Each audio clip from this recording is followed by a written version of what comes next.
नहीं अपनी दोनों मुझे नहीं पता थी क्या कौन बात है, मुझे भी नहीं पता कि मैच कॉल दिस टाइम की ये नाम है मैडम नहीं भाई तो मैं पॉलियोलेस वाली चेंज कर रहा था। हम इस वाली चीज को आपको मैंने सुबह भी कहा था, अब वो मुझे लेके आना है मेरे पास, पहले मैं बताऊंगा कैसे लेना। स्लाइड तो नहीं हो रही। चलिए बिस्मिल्लाहिर्रहमानिर्रहीम। कैसे पता चलेगा कि उनका पास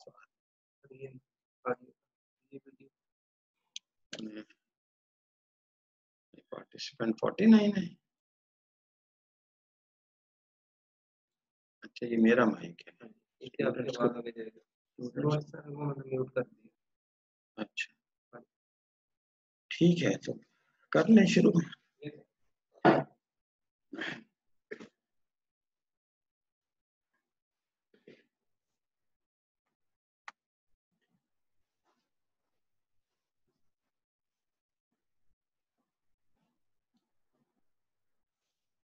Bismillahirrahmanirrahim. Today's session is on different types of laboratory investigations which can be done in patients of renal diseases. So before you go on to the laboratory investigation, just have a look on this slide, and that is what is kidney, where they are located, and glomerulus, efferent arterioles, efferent blood vessels. So this is a glomerulus. Glomerulus is in fact, there are three components important if you remember that. One is the tuft of capillaries, the other is the Bowman space, and the third is the, and that space is between the visceral layer and the parietal layer of the glomerulus. And there are millions of glomeruli in each kidney. So even if there is one kidney, patient can have good survival rate. So this naturally, if you want to know what investigation you can ask for in cases of renal diseases, I'm not talking of renal system. हमारे मुख्तलिफ teachers आपको पढ़ा रहे हैं, but today's session is only and only about कि मुख्तलिफ renal diseases में क्या क्या इन्वेस्टिगेशन आप सोच सकते हैं, सुन सकते हैं, देख सकते हैं या करवा कर सकते हैं, which can be informative and helpful for you for the diagnosis or management of your patient. तो वो जानने के लिए ये जरूरी है कि आपको पता हो कि ग्लोमेरुलस क्या होता है, और नेचुरली किडनी फंक्शंस नॉर्मल तब करेंगे when the glomerulus is normal, so the renal supply is normal, the blood flow to glomeruli is normal. So it depends on normal flow, it depends on normal glomeruli, it depends on normal tubules or collecting system, whether it is a PCT or this loop of Henle and DCT or collecting duct. So anywhere any problem can occur. So ये सब kidney के अंदर ही है. So it's मुख्तलिफ areas में millions of glomeruli are there, as I told you. So normal functioning depends on number one, normal flow. आप जा रहा है कि नहीं जा रहा, अगर blood normal जा रहा है तो फिर दूसरी चीज पे depend करता है कि whether the glomeruli and tubules are they are in there is integration, histologically they are normal or not. Number three, structurally, number two, structurally, and number three, functionally, they are performing the right function or not. Functionally का लफ्ज मैंने इसलिए use किया है, for example there are certain hormones, anti diuretic hormone है, तो वो अगर उसके डेफिशिएंसी हो तो देयर इज अ डायूरेसिस, तो उसमें there is no problem with the renal flow और द ग्लोमेरुलाई और anything, it's the endocrine disorder. So उसकी फंक्शनिंग के लिए नॉर्मल फ्लो और normal integrity of glomeruli, the basement membrane, Bowman capsule, collecting duct, ये सब चीजें नॉर्मल होनी चाहिए. और you know it from the knowledge of your physiology कि fluid जो है वो absorb भी होता है, reabsorb भी होता है, secrete भी होता है. Certain things, it's not only fluid but solutes, they are absorb, reabsorb, and आगे भी चले जाएं तो there are certain things which are absorbed here, certain things absorbed here. तो absorption भी हो जाती है और वो secretion भी हो जाती है और फिर reabsorption भी हो सकती है. Finally what happens is urine is produced. So the factors which can influence the renal functions is number one, hydrostatic pressure in the renal capillaries. दो चीजें, एक हाइड्रोस्टैटिक प्रेशर है और दूसरा ऑस्मोटिक प्रेशर है. दोनों प्रेशर को आप ध्यान में रखते हुए फिल्ट्रेशन होगी. That filtration is called a passive filtration. If there is increased hydrostatic pressure in the renal capillaries, that will lead to increased filtration. If there is decreased hydrostatic pressure, obviously. इसी तरह osmotic pressure in the capillaries जो solutes को draw करती हैं उसके साथ water को draw करती हैं, वो उस पर डिपेंड करता है नॉर्मल फंक्शनिंग.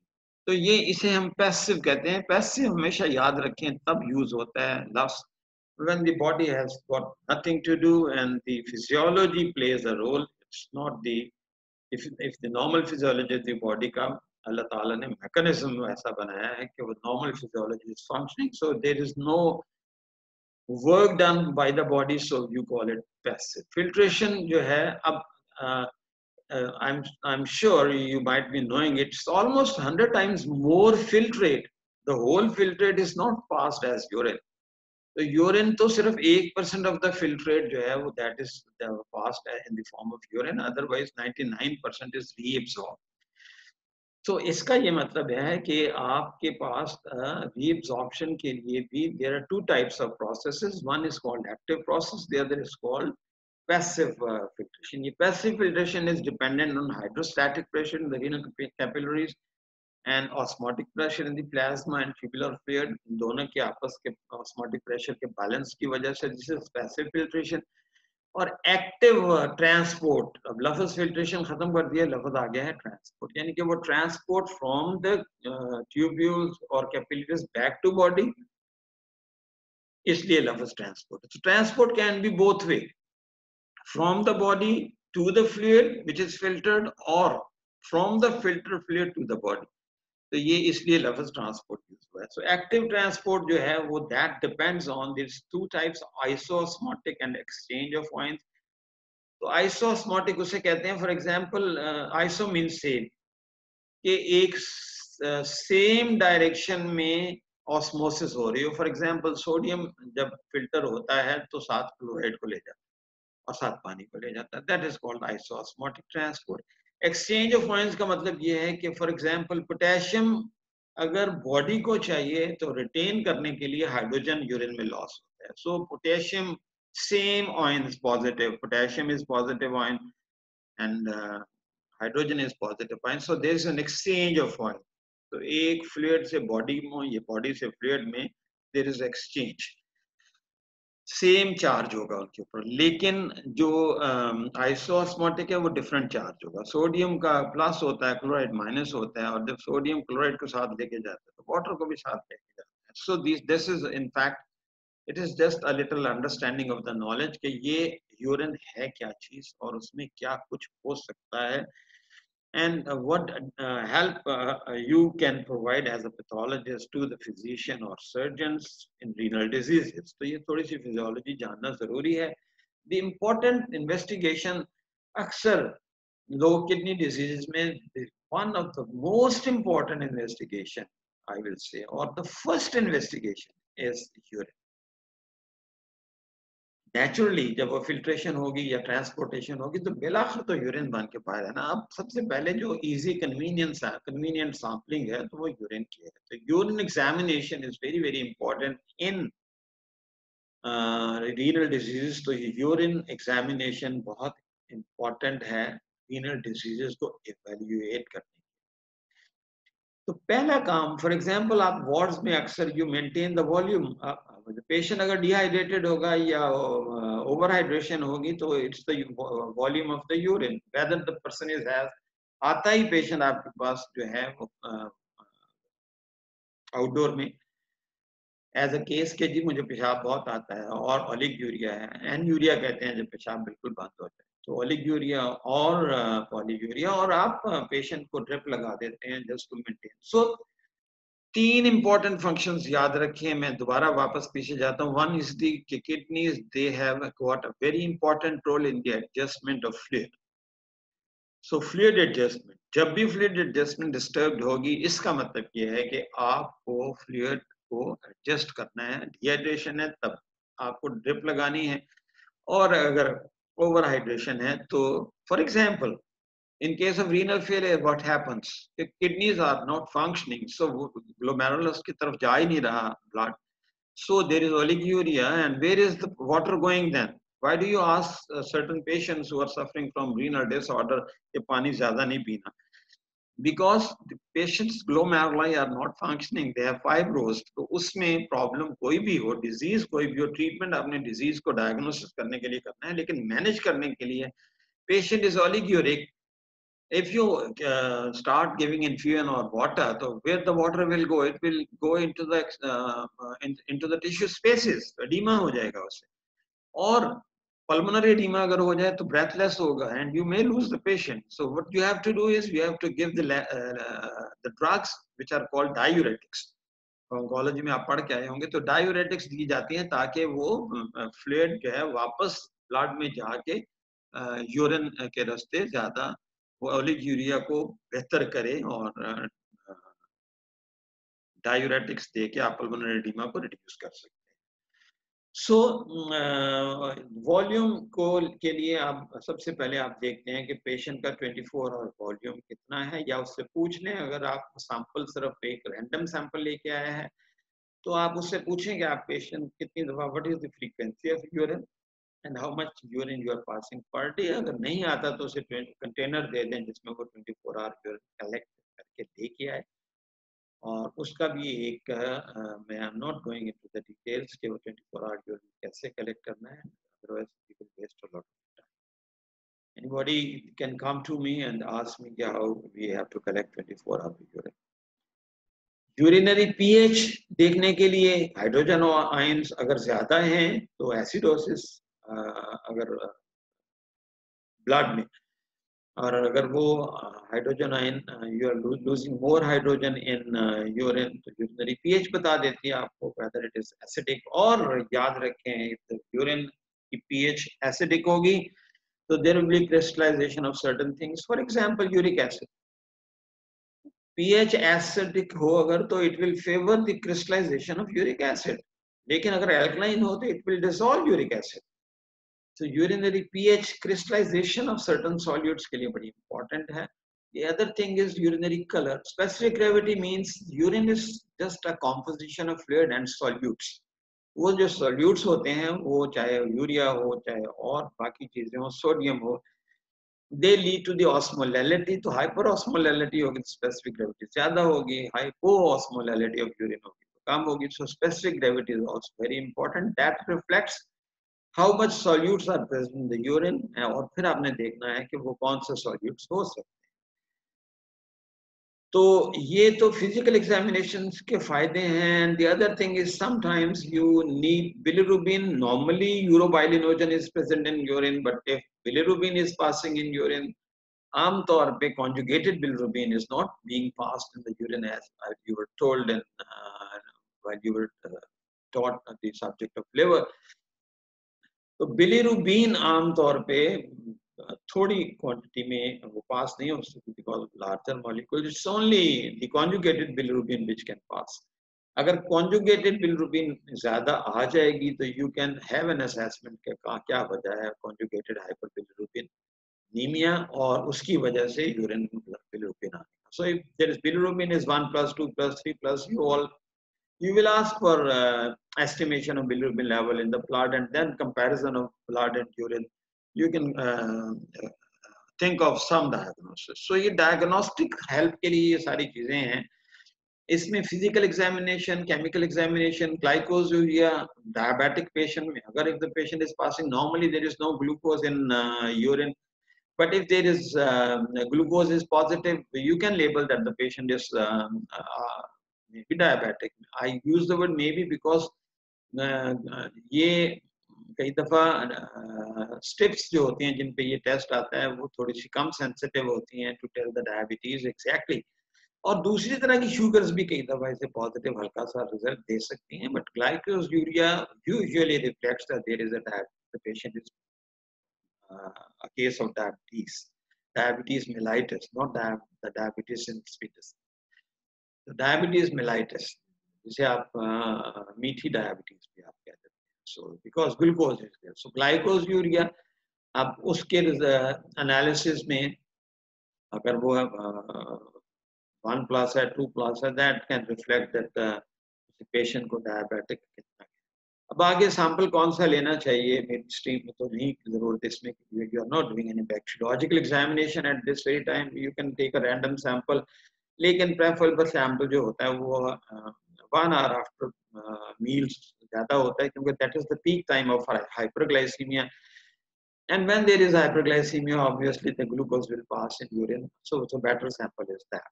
फास्टिंग सैंपल है, अगर आपने रोजा रखा हुआ है और 12 घंटे के बाद आप यूरिन टेस्ट कर रहे हैं, उसमें कहाँ ग्लूकोज आएगा, even the patient is diabetic, you may miss the case. So protein urea we'll talk a little more detail just a little while.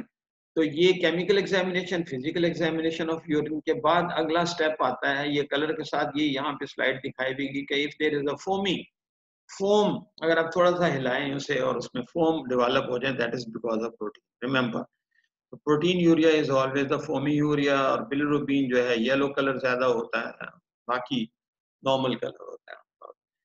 Next step is the microscopic examination. आप ये step के बाद, ये test जानने के बाद report लिखते हैं, then you go towards microscopic examination of urine, then you see whether there are red cells present or not, whether there are pus cells present or not, epithelial cells तो नहीं है. Normally female और male में epithelial cells different होते हैं. Females में vaginal epithelium की वजह से ज्यादा epithelial cells होते हैं, but they are normal. लेकिन if there are more epithelial cells in urine in males, तो that is of a little diagnostic value कि ये कहाँ से आ रहे हैं. The other thing is crystals, वो जो मैंने अभी आपको बताया, यूरिक एसिड क्रिस्टल्स हैं, कैल्शियम ऑक्सलेट क्रिस्टल्स हैं, that can tell you something about the stones or the chemistry of the person, कि इसके अंदर का मेटाबॉलिक सिस्टम क्या काम कर रहा है, किस चीज को. कैल्शियम ऑक्सलेट्स के अगर क्रिस्टल हैं तो उसे आप डाइट की रिस्ट्रिक्शंस बता सकते हैं कौन कौन से. Then you can go for a special test, that is urinary sodium, urinary urea, osmolality of urine, urinary phosphates, monoaciduria, beta-2 microglobulin in urine. So ये मुख्तलिफ टेस्ट हैं. एक लफ्ज़ है microalbumin urea. Microalbumin urea is a little different from protein urea. We'll talk about it a little later. तो ये सारी चीजें भी आप कर सकते हैं. और यूरिन के इतने सारी इन्वेस्टिगेशन के साथ साथ अगर if there are pus cells, you can think of that there is some infection, and infection के देखने के लिए, यूरिन ट्रैक्ट इन्फेक्शन के लिए you perform culture and sensitivity. Blood agar और चॉकलेट एगर की प्लेट वैसे ही आपको दिखाई है कि you can put culture sensitivity. So the thing is urine examination और urinalysis, which includes physical, chemical examination and microscopic examination. Then there are special investigation which can be done on urine just to see whether what is the osmolality and what solute is present in the urine. और अगर bacteria वगैरह हों या पस sales हों तो आप you suspect that there is some infection, you can go towards culture sensitivity. एक और ये वो तो यूरिन की बात थी. The other investigation which of need to be mentioned here, they carry a lot of importance and they are blood में क्या क्या आप कर सकते हैं and you think that there is a renal disease. The first most important is the urea analysis, or sometimes people they ask for BUN. BUN और urea में कोई खास फर्क नहीं है, except that this means blood urea nitrogen. That means the nitrogenous component of urea of blood. यानी कि urea जो है that is made up of CONH2. तो उसमें जो नाइट्रोजन है वो एस्टिमेट करने के लिए कहते हैं, क्योंकि nitrogen is the toxic substance amongst the otherwise. बाकी तो CONH2 मैंने जब आप बताया आपको, कार्बन, ऑक्सीजन और hydrogen, they are a part used. What is that? That is a carbohydrate. So carbon, oxygen, hydrogen, they are normal components of your body, but nitrogen, if it is more in quantity, that is toxic. So that is the reason urea increased agar hoga, so it normal is 10 to 40 milligrams per deciliter, but if it is increased in blood, you can say that the concentration of urea is increased and there is some renal problem. Same is with creatinine, 0.5 to 1.4. Some books says it 1.2 से ज़्यादा नहीं होनी चाहिए. But these two investigations are very very important, urea and creatinine. And जब भी ये बढ़ी हुई होंगी, your mind should go towards renal diseases as well, इसके अलावा भी हो सकते हैं। क्रिएटिनिन, अगर आपका एक person is born with only one kidney or one has donated one kidney to the other person, तो उसमें आमतौर पे 1.6 तक भी नॉर्मल गिनते हैं। The other investigations in the blood which can reflect that the person is having renal disease, that is uric acid, phosphates, potassium, bicarbonates, pH of blood, magnesium. So ये investigation आपको मुख्तलिफ renal diseases की तरफ indicators होते हैं। एक चीज है कि आप there are certain surgeons or physicians, or physician, rather I should say nephrologists, they ask for urea and creatinine or BUN and creatinine। तो उसमें मैंने आपको कहा है कि इसमें और इसमें कोई खास फर्क नहीं है, सिवाय ये कि नाइट्रोजनस पार्ट ऑफ यूरिया को BUN कहते हैं। And if the laboratory reports to you urea, you can convert it through molecular weight, जैसे 2.14 पे डिवाइड करते हैं, approximately 2 पे डिवाइड कर लें। अगर यूरिया 40 आया है किसी का, तो it may be 19 और around 19 BUN। तो नॉर्मल कितना होना चाहिए वो दूसरी बात। बहरहाल ये यूरिया, ब्लड में और क्रिएटिनिन, इनकी जो रेशो कैलकुलेट की जाती है, रेशो का मतलब यही होता है कि what is BUN creatinine ratio. इसका मतलब है कि BUN is numerator and creatinine is denominator, इसकी रेशो निकाल लेते हैं। That means almost normally BUN is 10 times more than the creatinine or 10 to 20। 10 is the minimum, 20 is maximum। अगर इससे ज्यादा होगा इसका मतलब है BUN ज्यादा है बॉडी में। अगर कम होगा 10 से, इसका मतलब यह है कि क्रिएटिनिन ज्यादा है। तो ये वजूहात कुछ हो भी हों, इसकी वजह से आप you can discriminate that the patient is pre renal, renal और post renal. If there is increased BUN and increased the creatinine is normal, तो ये BUN के increase होने की वजूहात बहुत सी हो सकती हैं। फॉर एग्जाम्पल हीमो कॉन्सेंट्रेशन है, तो उसमें यूजुअली क्रिएटिनिन इतनी ज्यादा बड़ी भी नहीं होती पेशेंट की जब आप ब्लड रिपोर्ट देखते हैं, but the urea is very high और BUN इज वेरी हाई। तो जब आप रेशो निकालते हैं तो वो that is increased। If BUN is this is more, this is normal, obviously the ratio will be high। ये आमतौर पर रिफ्लेक्ट करते हैं that there is pre-renal cause। What are the pre-renal causes? Obviously haemo concentration is very important। अब जो urea synthesis है वो चूंकि लिवर में होता है, सो इन्फ्लेमेटरी लिवर डिसऑर्डर्स में भी ये हो जाता है कई दफा। तो प्री रीनल एजोटीमिया मींस कि urea is more and the cause is before the kidneys, so that is the patient is dehydrated, haemoconcentration, gastrointestinal bleeding, उसके अलावा वॉमिटिंग, डायरिया। सो जब भी वॉमिटिंग यानी कि फ्लूइड कम है, सो what is the solution? Solution is weight by volume। तो जो पानी कम होगा तो सॉल्यूट ज्यादा होंगे। So यूरिया ज्यादा आपको प्री रीनल कंडीशन में whenever the person is dehydrated, and dehydration के causes कुछ भी हो सकते हैं। There is a word used, hemoconcentration। Haemoconcentration जब भी होगी तो लार्जर मॉलिक्यूल्स जो होते हैं वो they show an increase in the blood, और जो स्मॉलर मॉलिक्यूल्स हैं लाइक ऑयल्स, वो उन्हें फर्क नहीं पड़ता। So larger molecules they show rise. तो हीमो कॉन्सेंट्रेशन की कॉज क्या हो सकती है? Always remember it's a fluid loss. अब फ्लूइड लॉस डिहाइड्रेशन है, बहुत टेम्परेचर 50 डिग्री सेंटीग्रेड है तब भी डिहाइड्रेशन हो सकती है। डिजीज में भी हो सकती है, बंदा पानी नहीं पी रहा, कम गर्मी बहुत ज्यादा है। उसके अलावा डिजीज में भी हो सकती है। For example a person is losing fluid, accidental हो, उसमें हैमरेज वगैरह हो, तो you are losing blood, you are not losing fluid. तो ब्लड कंपोनेंट सारे जा रहे हैं बाहर, तो उसमें तो नहीं होगा। But in pre renal means haemoconcentration. Haemoconcentration is directly related to dehydration. Dehydration के कॉजेज क्या हो सकते हैं? वो GIT की ब्लीडिंग भी हो सकती है, वो वॉमिटिंग भी हो सकती है, डायरिया भी हो सकता है, डिहाइड्रेशन, और इवन पॉलीयूरिया भी हो सकता है। क्या यू आर लूजिंग, डायबिटीज में जैसे डिहाइड्रेशन हो सकती है, you are losing a lot of fluid. So इसी तरह डायबिटीज इंसिपिडस में भी हो सकती है। What is that? You know it, that anti diuretic hormone की डेफिशिएंसी की वजह से। तो ADH की deficiency, patient is losing a lot of water, so patient is dehydrated। So what do you need? You don't need to treat the kidney. You only need to treat the fluid balance. So, लेकिन renal impairment में आमतौर पे आप देखेंगे कि दोनों चीजें बढ़ जाती हैं, बीयूएन भी क्रिएटिनिन, लिहाजा जब ये दोनों बढ़ेंगी तो रेशियो नॉर्मल रहेगी. सो अगर रेशियो नॉर्मल है, some people they prefer to calculate the ratio. If the ratio is normal and both are raised, they think of that there is some renal problem. If there is only an increase of urea, they think of there is dehydration. And if there is post-renal rise of BUN as well as creatinine, and but the ratio is normal, दोनों बड़ी भी हैं, वो आमतौर पे dilutional या कुछ और वजह हो सकती है. For example, if there is an obstruction, bilateral obstruction of ureters, तो backflow की वजह से, तो उसमें ये solutes because they are not passing, so वो बढ़ जाते हैं, but ratio remains normal.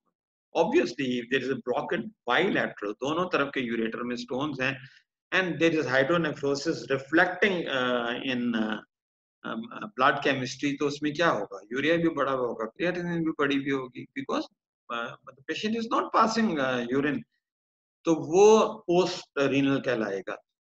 I am using the word bilateral. अगर unilateral हो तो दूसरा किडनी normal है, ये दोनों चीजें normal आएंगी आपकी. So single kidney can also function equally good, but obviously single kidney जो है वो risk तो अपनी जगह मौजूद है. But donations करते हैं लोग kidney, तो one can survive on single kidney as well for a very very long time. अगर कोई किडनी उसका नॉर्मल रहेगा फॉर सारी उम्र, तो वो कोई ऐसी बात नहीं है कि वो रीनल डिसीज, इसको comparison to bilateral two kidneys there is no problem at all. Well, some people they ask for creatinine clearance. That is in fact very important. Creatinine clearance or GFR, that is glomerular filtration rate. इसे EGFR भी कहते हैं या E filtration भी कहते हैं. Normally it is 70 to 130 milliliter per minute per meter square. So आदमी के साइज पे भी डिपेंड करता है, क्योंकि creatinine is dependent on muscular mass. और एक मिनट में 1 millilitre, how much blood is clear, इसका मकसद यह है कि how much blood is cleared of creatinine through urine. इसका मतलब यह है कि आपको ब्लड भी लेना पड़ेगा और यूरिन भी लेना पड़ेगा, और दोनों में देखना पड़ेगा कि how what is the level of blood. और इसका एक फार्मूला है, वो इस वक्त जरूरत नहीं है. You need plasma as well as you need 24 hour urine. और फिर उससे ये आप निकालते हैं कि 1 मिलीलीटर ब्लड 1 मिनट में कितना क्लियर होता है, और ये इसे हम फिल्ट्रेशन रेट भी कह देते हैं. इनफैक्ट ये GFR की बजाय पैथोलॉजी की टर्म है ई फिल्ट्रेशन. और ये how it can be calculated from creatinine clearance. So normally when there is a renal impairment, creatinine, I have already told you, it goes high and clearance goes down. तो जब भी आप, इसका मतलब ये है कि जब रीनल इम्पेयरमेंट होगी तो क्रिएटिनिन का ब्लड का लेवल बढ़ जाएगा, यूरिन में कम हो जाएगा. तो वो जो फार्मूला है उसके क्लियरेंस निकालने का, तो इसका मतलब ये है कि जितना ये 70 से कम होता जाएगा, and it is said that if it is lesser than 15 milliliter per minute per meter square, so that reflects a very severe damage. Lesser than 15 milliliter clearance of creatinine in a minute per meter square is a marker of very severe impairment of renal system. जितना ये कम होगा, कम होता जाएगा, kidney chronic kidney disease आपको बताती जाएगी कि patient का ई फिल्ट्रेशन जो है या क्रिएटिनिन क्लियरेंस जो है जितनी कम होगी, उतनी सीवियरिटी ऑफ डिजीज ज्यादा होगी. 15 से कम हो जाए तो पेशेंट बिकम्स वेरी, यहाँ पे ये लफ्ज लिखा हुआ है कि instead of creatinine clearance you may ask for inulin clearance और पैरामाइनोप्यूरिक एसिड क्लियरेंस और पीएसपी एक्सक्रीशन और क्लियरेंस. ये आमतौर पे करते नहीं है लेबोरेटरीज वाले, बहुत कम, बट ये लफ्ज इसलिए लिखते हैं for theoretical knowledge that creatinine is a substance which is also a little secreted. तो लिहाजा वो यूरिन में उसके थोड़े से chance, but inulin is a substance which is neither absorbed nor secreted. ना तो ये एब्जॉर्ब होता है रीनल ट्यूब्यूल से, ना ये सीक्रेट होता है. So inulin clearance is a better reflection of clearance of substances. तो इनुलिन क्लियरेंस जो है वो ई फिल्ट्रेशन को ज्यादा अच्छा, लेकिन आम ये लेबोरेटरीज में करते नहीं, because they are very expensive. They normally they you do the creatinine clearance. Well in सबसे बाहर निकले तो प्लाज्मा प्रोटीन हमने वे भी बात की थी ग्लाइकोस यूरिया को, that was a very important investigation. तो इसमें आपको नॉर्मल वैल्यूज के प्रोटीन आप यू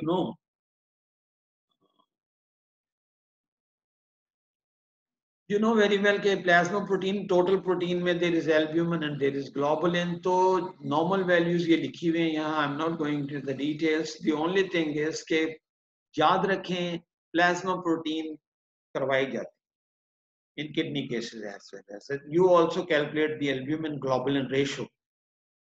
अब total protein क्या है? That is a combination of albumin and globulin. Here you can see in electrophoretically this is a pre-albumin and this is albumin. The smallest molecule albumin का ही होता है जो आमतौर पे filtration through urine होती है। जितना smaller molecule होगा उतना वो early filtrate करेगा, बाहर निकलेगा। Then is the this alpha 1 and then is alpha 2. अच्छा प्रोटीन का एक काम ट्रांसपोर्टेशन का भी है, that can transport enzymes and hormones from one place to another place. ठीक है, तो इसी तरह इम्यूनोग्लोबुलिन्स का ये जगह है, तो ये गामा ग्लोबुलिन्स। अब नेचुरली जब प्रोटीन ज्यादा होंगी तो क्या कॉजेज हो सकते हैं? यहाँ से आप देखें छोटी छोटी बातें होती हैं, you can enumerate at least instead of blank if you just use the normal concept। 5 minute पहले बाद में शुरू भी किया तो बात 10 मिनट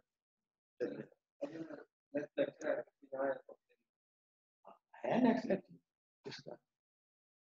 चलो ठीक है, जब वो आएंगे तो सो ये आपको याद रखने के लिए वहां जब एग्जामिनर के सामने, मेडिसिन के एग्जामिनर के सामने हो या पैथोलॉजी के, आप इंस्टेड ऑफ सिटिंग ब्लैंक, बड़ा आसान है कि जी what are the causes of हाइपोएल्ब्यूमिनीमिया।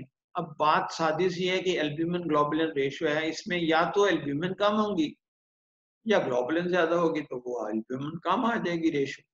यहाँ पे total plasma protein is combination of albumin and globulin, तो क्या वजह है कि वो बढ़ जाती है? Either there is increase synthesis of protein, कहाँ सिंथेसाइज होती हैं? Liver cells. Number two, albumin vagara. And number two, plasma protein. For example, if there is a case of immunoblastoma or multiple myeloma, जिसमें plasma proteins की globulin, gamma globulin बढ़ जाती हैं, तो उस वजह से भी आपकी टोटल प्रोटीन भी बढ़ जाएंगी। कम क्यों हो जाती हैं? जब एल्ब्यूमिन कम सिंथेसाइज हो रहा है लिवर डिस्ट्रक्शन में। So that is the reason in chronic liver diseases there is hypoalbuminaemia. और एल्ब्यूमिन जो है because it retains water, so there is edema and ascites. Ascites is collection of fluid in the peritoneal cavity, that is called ascites. So edema जो tissue spaces में, extracellular tissue spaces में उसे edema। So hypoalbuminemia is one cause of. So कहाँ synthesize होता है? liver में। So liver synthesize नहीं कर रहा, hypoalbuminemia है, edema है, chronic liver disease है, तो ये ना सिर्फ renal system बल्कि और diseases को भी ये प्रोजेक्ट कर सकते हैं। तो ये इससे हट के अगर बात करें कि आप बढ़ने की वजह क्या हो सकती है, जाहिर है या सिंथेसिस ज्यादा होगी। कहाँ सिंथेसिस होती है? लिवर। या एक और बात भी हो सकती है कि आपकी हीमो कॉन्सेंट्रेशन है उसकी वजह से फॉल्सली हाई आ जाता है आप। सो सिंथेसिस ज्यादा होना, हीमो कॉन्सेंट्रेशन होना, उनसे प्रोटीन ज्यादा आ जाती है। कम होना, योर ब्लड इज डाइल्यूटेड और you are losing proteins. From where you are losing? You are losing through GIT और थ्रू किडनी। सो वो हाइपोएल्ब्यूमिनीमिया के काज हो सकते हैं। ये माइक्रोएल्ब्यूमिन पे थोड़ा सा मैं बताना ये चाह रहा हूँ, सिर्फ छोटी सी, because time is running very fast and time is already short. कि माइक्रोएल्ब्यूमिन यूरिया जो है वो हमारी जो नॉर्मल डिपस्टिक्स हैं जो ये दिखाई गई है कंटेनर, इसके अंदर अगर स्ट्रिप डालें तो 300 मिलीग्राम्स पर डेसीलीटर से अगर कम हो, सॉरी 300 मिलीग्राम्स पर 24 आवर, पूरे दिन के 24 घंटे का यूरिन कलेक्ट करें और उसमें स्ट्रिप मारें तो वो नेगेटिव हो, तो इसका ये मतलब नहीं है कि उसमें बिल्कुल प्रोटीन नहीं है। There are chances that protein may be there but it is lesser than 300 milligram. वो डिटेक्ट नहीं करती। माइक्रोएल्ब्यूमिन यूरिया का मतलब ये है कि ये एक स्पेशल इम्यूनोटर्बिडिमेट्रिक मेथड है जो केमिस्ट्री में किया जाता है ब्लड से। अगर वो सॉरी यूरिन में, तो माइक्रोएल्ब्यूमिन यूरिया है तो वो डिटेक्ट कर लेती है अगर 300 से कम हो, लेकिन डिटेक्ट वो 30 से कम हो तो वो भी नहीं करती। तो ये हमें लेबल करने के लिए पेशेंट को कि वाइड और microalbuminuria is a good test for early diagnosis of diabetes mellitus, तो आमतौर पे ये करवा लेते हैं। तो जो वो एक्सक्रीशन बढ़ती जाती है, for example the nephrotic syndrome में it is more than 3.5 grams per 24 hour protein is lost. तो ये डिफरेंट डिजीजेस में whether it is a mild proteinuria, moderate और हैवी, और nephrotic syndrome proteinuria, microalbuminuria, तो ये इसके मुख्तलिफ कॉजेज होते हैं। लास्ट स्लाइड हम बात कर लेते हैं, उसमें ये कि प्रोटीन यूरिया के कॉजेज, सेकंड लास्ट कहना चाहिए, ग्लोमेरुलर हो सकते हैं, ट्यूबुलर हो सकते हैं। मैं I am not going into the detail. इसमें आम तौर पे ऑटो इम्यून डिजीजेस हो सकते हैं, ग्लोमेरुलर नेफ्रोपैथीज हो सकते हैं, मेसेंजियल या फोकल या मेम्ब्रेनस ग्लोमेरुलोपैथी, डायबिटिक, या ये मैंने कहा ऑटो इम्यून डिजीज, एमोलाइडोसिस वगैरह, और sometimes the malaria, cancer and renal transplant rejection, rejection और ड्रग इंड्यूस्ड, ये सारी कॉजेज जो हैं ग्लोमेरुलर डैमेज करती हैं। और ट्यूबुलर डैमेज आमतौर पे हाइपरटेंसिव केसेस में यूरिक एसिड स्टोन्स जिनमें हो, और drugs, NSAIDs, non steroidal anti inflammatory drugs और हैवी मेटल्स जो आमतौर पे कुश्ते वुश्ते हकीम देते हैं, वो ट्यूबुलर डैमेज काज करते हैं। और ट्यूबुलर डैमेज में पॉलीयूरिया होता है, ग्लोमेरुलर डैमेज में आमतौर पे ओलिगोयूरिया होता है। आखिरी बात जो मैं बताना चाह रहा था, इस स्लाइड को रहने दें, दैट इज कि अगर ग्लोमेरुल, अच्छा डैमेज जब भी किडनी में होगा, ग्लोमेरुलाई और ट्यूबुलर लहदा नहीं होगा। Sometimes there is pre-renal or renal. We are only talking about the renal disease. Glomerular damage में आम तौर पे there is hemoconcentration, and when there is hemoconcentration, remember one, there is increased in hematocrit, there is increased in hemoglobin level, जो बड़े molecules, there is increased in urea, there is increased in creatinine, there is hyperkalemia, there is increased uric acid, increased phosphate, ये सब बढ़ जाते हैं। pH और bicarbonates कम होता है। लेकिन अगर ट्यूबुलर डैमेज हो, usually the patient of tubular damage presents with polyuria. जब पॉलीयूरिया हो तो हीमो कॉन्सेंट्रेशन नहीं, हीमो डाइल्यूशन होगा। उन सब में यूरिया या नॉर्मल होगा या डिक्रीज होगा, क्रिएटिनिन या नॉर्मल होगा या डिक्रीज होगा, पेशेंट पॉलीयूरिक होगा। और इसके अलावा लेकिन पीएच जो है वो उसमें भी लो होगी, और बाइकार्ब भी उसमें भी लो होगी। लेकिन जो बाकी चीजें हैं, which I have told you, that hematocrit, uric acid, phosphates, urea and creatinine, वो सारे लो हो जाते हैं। There is hypokalemia if there is। अब डिजीजेस ऐसे नहीं होती कि या ग्लोमेरुलर, ऐसे हो भी सकती हैं। For example glomerulonephritis of autoimmune in SLE, तो वो तो glomerular damage ज्यादा होता है। There will be fibrosis of glomeruli, so you will have a picture of hemoconcentration. Fanconi syndrome, which affects the tubules more. Specifically कई दफा कई disease हैं जो ज्यादा अफेक्ट करती हैं ट्यूब्यूल्स को, कई ऐसी डिजीज हैं जो ग्लोमेरुलर को अफेक्ट करती हैं। अगर वो ग्लोमेरुलाई को ज्यादा अफेक्ट करती हैं, picture will be of haemo concentration. अगर वो ट्यूब्यूल्स को ज्यादा अफेक्ट करती हैं, picture will be that of haemodilution. और इनमें आमतौर पर पॉलीयूरिया या एनयूरिया होता है, इसमें पॉलीयूरिया होता है। ये चीजें कुछ बातें याद रखने की है। And thank you very much for this different type of investigation I have told you which can be performed. यहाँ पे अगर आप देखें तो हर डिजीज के लिहाज से आपको अलग इन्वेस्टिगेशन भी करवा सकते हैं। For example if there is SLE, so obviously you can ask for anti-nuclear antibodies. If there is hepatitis B, you can ask for tumor markers, hepatitis B, C marker. If there is post-streptococcal glomerulonephritis or या syphilis है या malaria है, तो you can always ask for streptococci कहाँ पे हैं, कहाँ पे नहीं है। तो ये चीजें, हिस्ट्री डायबिटीज आप उसकी ले सकते हैं। पेशेंट हेरोइन तो नहीं ले रहा, या एंसिड्स तो नहीं ले रहा, या कुछ तो नहीं खा रहा, हैवी मेटल्स तो नहीं ले रहा। सो ड्रग्स की हिस्ट्री के अलावा इन डिजीजेस को और इन डिजीज को ध्यान में रखते हुए भी आप you can always advise other investigation. For example uric acid nephropathy है, you can ask for uric acid analysis from blood. तो ये जो कुछ मैंने अभी बताया है वो फ्लूइड, सॉल्यूट्स और मुख्तलिफ इन्वेस्टिगेशन, और सबसे इम्पोर्टेंट यूरिनालिसिस, यूरिया, क्रिएटिनिन, बाकी सारी जो इन्वेस्टिगेशन भी बताई हैं वो भी, और उनसे हट के सब्जेक्ट टू दी कॉज आप इन्वेस्टिगेशन करवा सकते हैं। और ये इन्वेस्टिगेशन करवा के आप you reach on certain diagnosis, और डायग्नोसिस के मुताबिक आपको पेशेंट को मैनेज करना हो। Thank you very much.